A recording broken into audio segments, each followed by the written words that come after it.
The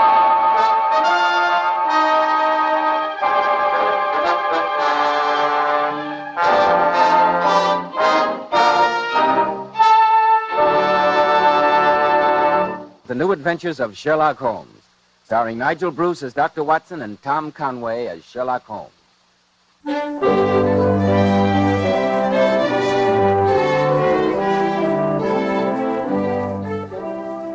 Well, once again, it's time to keep that weekly date with our old friend and genial host, Dr. Watson. I'm sure he's expecting us, so let's join him, shall we? Good evening, Dr. Watson. Good evening, Mr. Bell. As you can see, I'm quite ready for you. A crackling fire in the grate, some port in the decanter over there, and although I smoke a pipe myself, I think you'll find those cigars rather special. All the fixings for a session of storytelling, eh, Dr. Watson? Well, which particular Sherlock Holmes adventure have you selected for tonight? The story that I call The Strange Case of the Persecuted Millionaire. Sounds promising.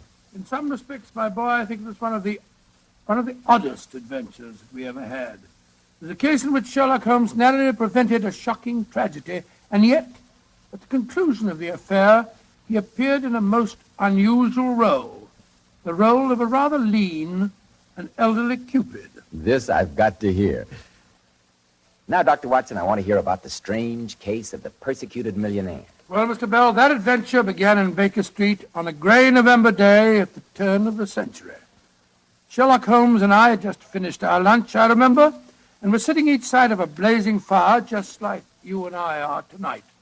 The great man, his feet thrust out before him, was lying back in his chair, his long, thin hands locked behind his head, and a curved pipe jutting out the corner of his mouth was emitting great clouds of gray-blue smoke.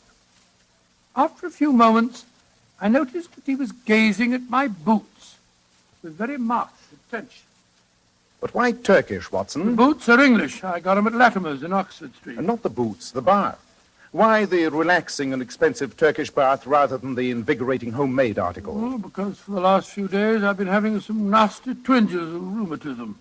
By the way, I'm sure the connection between my boots and a Turkish bath is perfectly obvious to you, Holmes, but I'm completely mystified. You're in the habit of doing up your boots in a certain way. I observe that on this occasion they're tied in a double bow. You have, therefore, had them off. Who has retied them? A bootmaker or the boy at the Turkish bath? But your boots are nearly new. Then what remains? The bath. Absurdly simple, isn't it? When you explain it. Come in. Yes, Mrs. Hudson. It's a note for you, Mr. Holmes. A messenger boy just brought it. Thank you, Mrs. Hudson. Who's it from, Holmes? I swear that only reigning royalty can be as presumptuous as an American businessman. Read it for yourself. I shall be at your lodgings at 2 tomorrow. Be there. And it's signed John V. Harden. Be there. Huh. Sounds an extremely arrogant fellow. What makes you think that he's an American? The use of the initial for the middle name is peculiar to that country. Oh. By Joe, it's nearly 2 o'clock now, Holmes. Yes. Let's see what we can find out about the gentleman. Where's that Encyclopedia of American Biography? Ah, here it is. H.A. Hanley, Hanson, Harden. Here's our man, Watson. John Vincent Harden. What does it say about him? Born in Chicago, 45 years old, unmarried. Chiefly noted for his tremendous tobacco interests and his addiction to fishing. It's an odd combination. And this is odder. He made his professional debut as a violinist 30 years ago. A millionaire musician. Ah, that must be him now. Yes, there's a most impressive broom and pair outside. Then, since my client is a violinist, I think I'll welcome him appropriately. Hand me my instrument, will you, old chap? Holmes? Funny way to start a business interview, I must say. Mr. Harden sounds like an aggressive man. And music hath charms to soothe.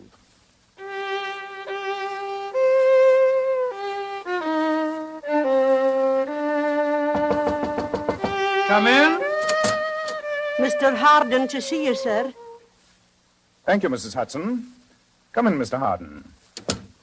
I'm Sherlock Holmes, and this is my friend and colleague, Dr. Watson. How do you do, sir? How do you do? If we're to do business, Mr. Holmes, for heaven's sake, put that violin away. I heard you scraping away as I came up the stairs. So you don't care for my friend's playing, sir? I don't care for anyone's playing. I loathe the fiddle. Curious.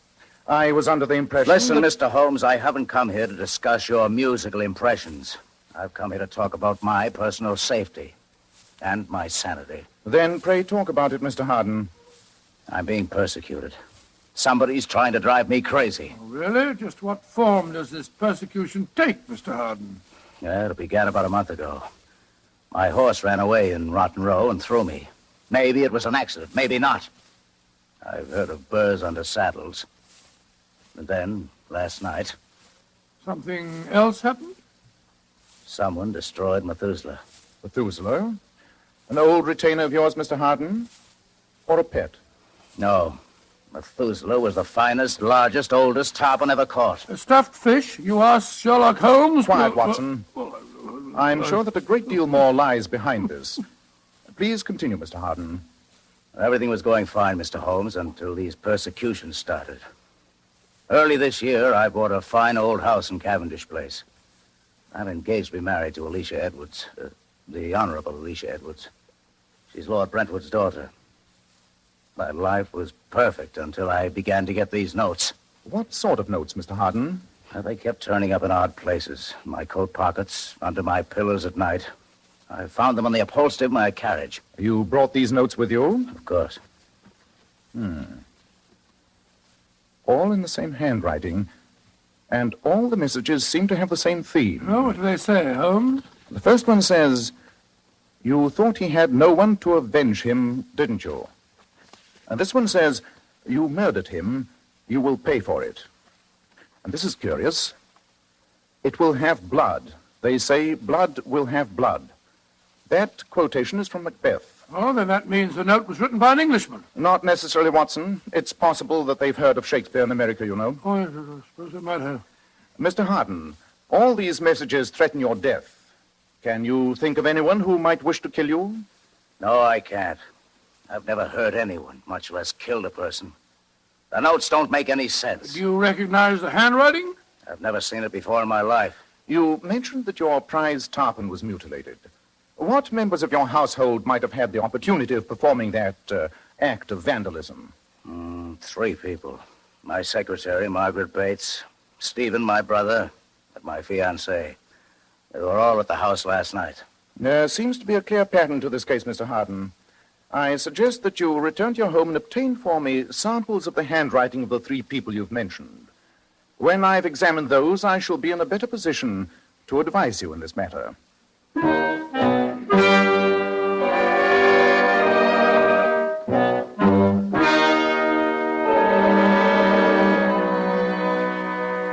Holmes, you've spent 3 hours with a magnifying glass and those samples of handwriting that Mr. Harden brought back. Have you found a clue?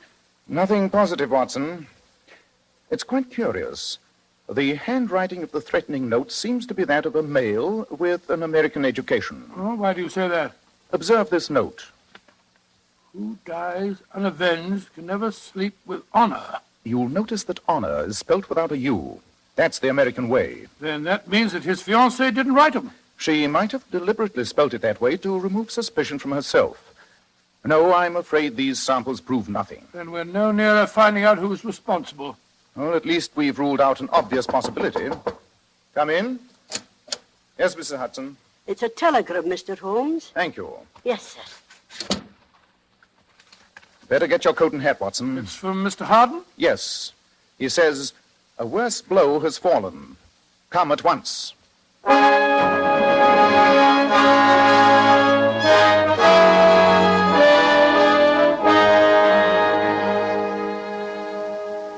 I'm Margaret Bates, Mr. Harden's secretary. How do you do? How do you do? What happened, Miss Bates? We left as soon as we received his wire. I don't know what happened, Mr. Holmes, but I'm terribly worried. He rushed out here, dictated that telegram, and then went back and locked himself in the study. He says he'll see no one but you. Hello, Margaret. Oh, Stephen, you startled me. What's the matter? Do you think I was listening at the keyhole? Oh. Introduce me to our visitors, won't you? This is Stephen, Mr. Harden's brother, Mr. Sherlock Holmes, and Dr. Watson. How do you do? Sherlock Holmes and his friend, huh? I've heard about you. Don't tell me Brother John has fallen foul of the law. No, sir. He needs its protection, I fear. Don't be too sure. I'm thinking of taking him to court myself on a charge of woman stealing. Your brother a kidnapper? Great Scott. No, Dr. Watson. It's perfectly legal. It's just that I saw Alicia Edwards first, but then, of course, I don't control the Harden millions. Let's go to the study, shall we, Mr. Holmes? An excellent idea. Perhaps we'll see you later, sir. Perhaps. And don't take John too seriously. Oh, he's hateful. Always making fun of John, his brother.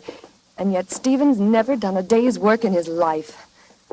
This is the door to the study. Who is it? Mr. Holmes and Dr. Watson are here. Good. Come in. Thank you, Margaret. I'll see you gentlemen later. What form did the new attack take, Mr. Harden? This time it's theft. My safe was rifled last night. What was stolen, sir?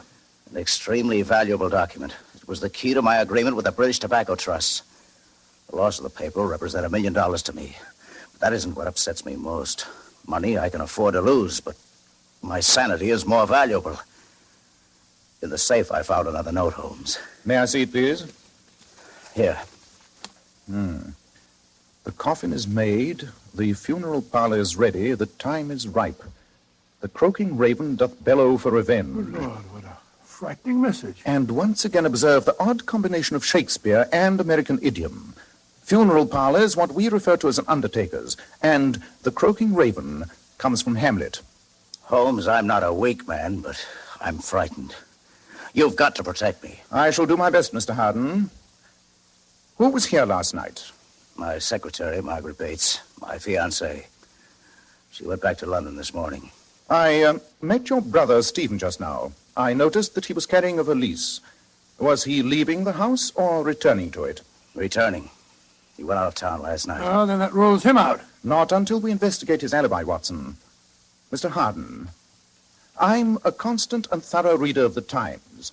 The engagement of a peer's daughter to a prominent American would be striking news. And yet I've read nothing about it. We're announcing it formally tomorrow. I'm giving a party at Claridge's to celebrate the event. Then I think it would be a wise precaution if Dr. Watson and I attended that party. I was about to suggest the same thing, Holmes. I need to have men about me I can trust. I think this is a deliberate plot to drive me mad.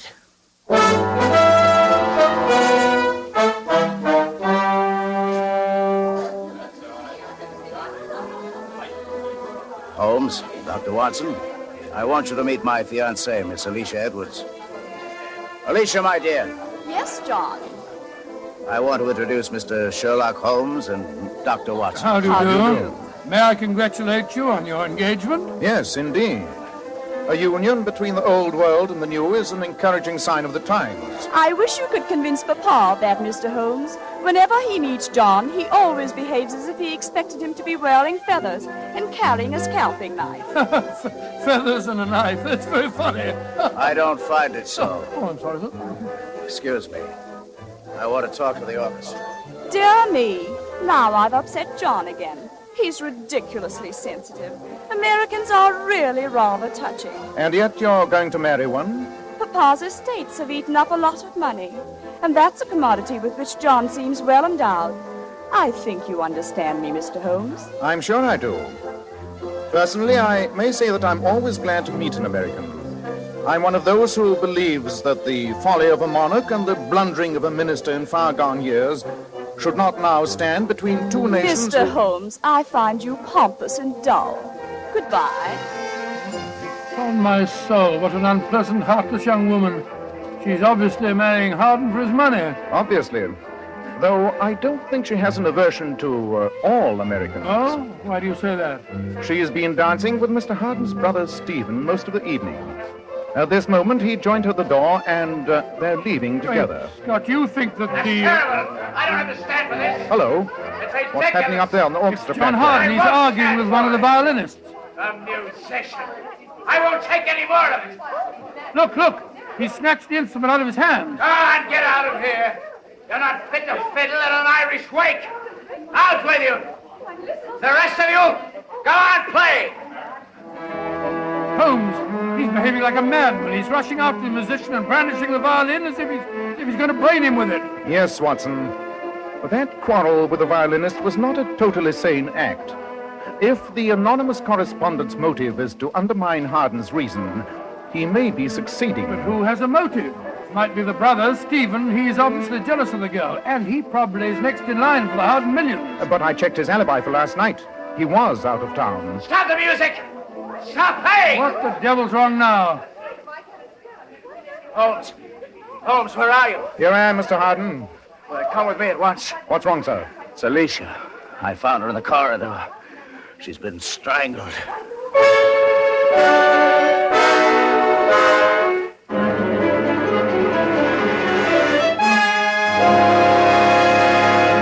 In just a moment, we'll find out what happens next in the strange case of the persecuted millionaire. Well, Dr. Watson, so the Honorable Alicia Edwards had been strangled at her engagement party. What happened next? Well, I applied first aid, Mr. Bell, and found the girl was not dead. We rushed her to the hospital, and a few hours later, we were able to talk to her, but we found that she could give us no clue. When we left the room, Harden was waiting for us in the corridor. How is she? Is she going to be all right? Oh, don't worry, Mr. Harden. She'll be all right, but she had a very narrow escape. But why attack her?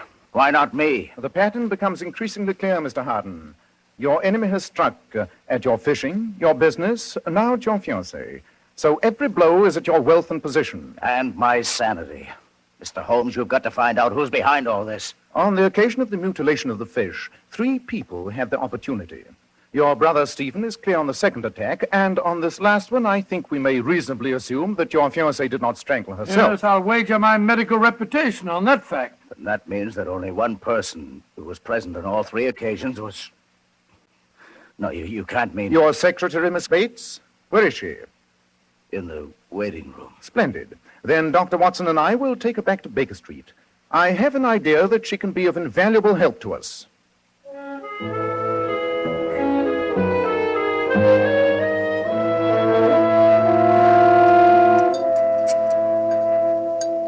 A little more tea, Miss Bates? No, thank you, Dr. Watson. Then please go on with your story.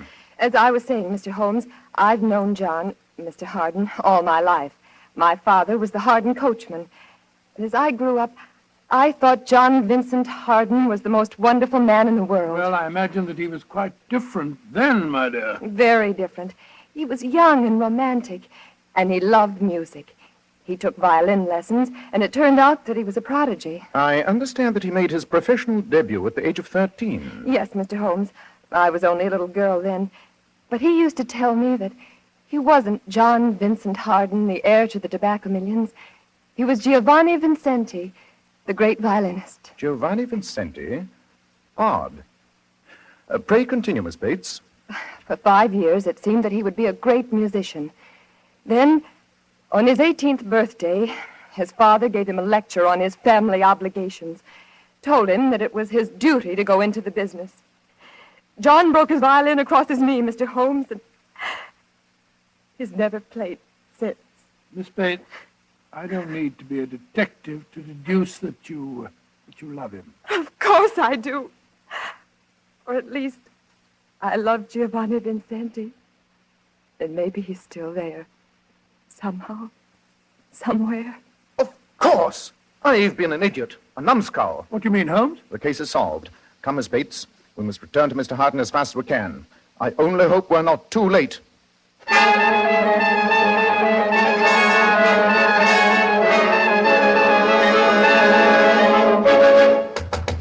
But why doesn't he answer? The servant said he locked himself in the study again. Yeah, the door's locked. I don't like the look of this. Come on, Watson. We'll break it in. Once more. Oh! Look! He's lying crumpled over his desk. There's a revolver beside him, Holmes. Miss Bates, please leave us. My friend's a doctor. He'll take care of him. He's only wounded. Yes, it's just grazed his scalp. Oh, thank heavens. I'll be waiting outside. Obviously, this was attempted suicide. They finally succeeded in driving him mad. Did they? Read this note lying here. It's in the same handwriting as the other messages. I might try to fool another detective, but not you, Mr. Sherlock Holmes. I admit I shot John Vincent Harden. I'm sure you'll have no difficulty discovering how I escaped from a locked room. Good Lord. You'll observe that the note was written and blotted on this desk. Watson, I'll see to getting Mr. Harden to bed and summoning his own doctor. I want you to return to Baker Street. To Baker Street? Why? Though the case is solved, I have some heavy thinking to do, and I must do it here. So be a good fellow and go back to our lodgings and get me 2 ounces of shag tobacco and my violin.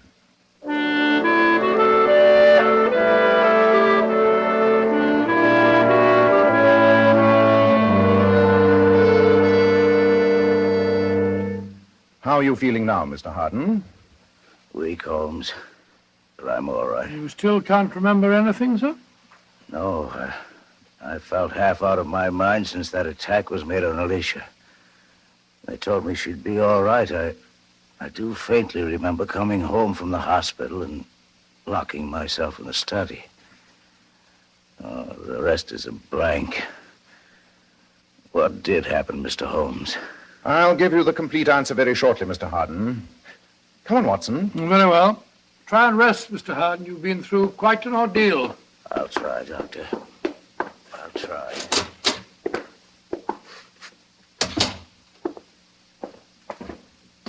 Holmes, you left your violin in Harden's room. Did you mean to? I meant to. And in the meanwhile, we must talk more seriously to Miss Bates. Well, she's down here in the sitting room. Yes. Yes, I have. And Brother Wanted Stevens you with to be the her. first to know the good news, Margaret. And may we inquire what the good news is, sir? Oh, didn't see you fellas coming down the stairs. Well, there's no reason why you shouldn't hear it, too. I've just come from the hospital. Alicia's broken off her engagement to John. She's going to marry me. Indeed. My congratulations. Yes, sir, but I suggest you don't tell your brother the news. He's a very sick man. No, I won't. Now, if you'll excuse me, I'm going to celebrate. From the sparkle in your eye, Miss Bates, I can see that you're just as excited as Stevens is. Of course I am. But tell me, Mr. Holmes, have you found out who attacked John? Yes, Miss Bates. At last I know the name of Mr. John Vincent Harden's enemy. On the incident of the mutilated fish, you or Stephen or Alicia might have been guilty. On the stolen document, you or Alicia. And on the attack on that lady, you or Stephen, which seemed to leave only you. But I was having tea with both of you in Baker Street when John was shot. Precisely. As perfect an alibi as I've ever known. Then no one person was responsible. There must have been accomplices. No, Watson. Oh, sir. Remember another fact. The note, supposedly written after the attempted murder, was blotted at the very desk which the wounded man was slumped over. Isn't it clear? Frankly, no. The persecutor and the would-be murderer of John Vincent Harden is Giovanni Vincenti. But they're one and the same man. Miss Bates told us so. They were the same man. But Harden forced the dominant part of his character into annihilation. When he destroyed his violin, he thought he had destroyed Giovanni Vincenti. But his alter ego was still dormant. Yes, and after the shock of the riding accident in Rotten Row, Giovanni Vincenti emerged, hunting for revenge. You mean that poor John really has a dual personality, Mr. Holmes? Yes, my dear. No one person seemed to have the opportunity of committing all the attacks. But we left one person off our list. John Vincent Harden But himself. why, Holmes? For heaven's sake, why? Giovanni Vincenti struck at the fish, the document, and at the fiancée. All symbols of what Harden had gained for himself. Finally, he attacked Harden's life. But, Mr. Holmes, what will happen now? He's out of his mind. They won't send him to an asylum, will they? I think not, Miss Bates. There's a possibility that this second shock, this self-inflicted wound on the skull, may cure him. Don't you agree, Watson? Yes, I do. It's perfectly possible there'll be a complete reintegration of personality. Listen. It's John, and he hasn't touched a violin for ages. So that's why you left your violin in his room, Holmes? Exactly. Now, Giovanni Vincenti and John Vincent Harden are again one man, one whole and sound man. I trust he may create a new life for himself. And I'm convinced that he has here the woman who will help him.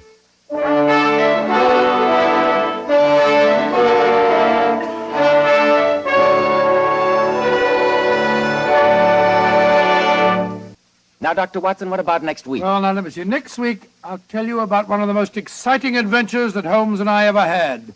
I call it The Adventure of the Haunted Bagpipes. Haunted bagpipes, huh? Where did you hear them? In Edinburgh, Mr. Bell.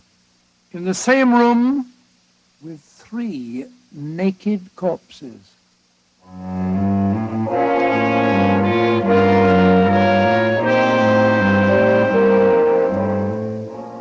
Tonight's Sherlock Holmes adventure was suggested by an incident in Sir Arthur Conan Doyle's story, The Solitary Cyclist. The Sherlock Holmes series is produced by Tom McKnight with original music composed and conducted by Alex Steinert. Nigel Bruce appeared by permission of California Pictures. Tom Conway through the courtesy of Eagle Lion Pictures. This is Joseph Bell, and inviting you to be with us next week at this same time, when Dr. Watson will tell us about the adventure of the haunted bagpipes. This is ABC, the American Broadcasting Company.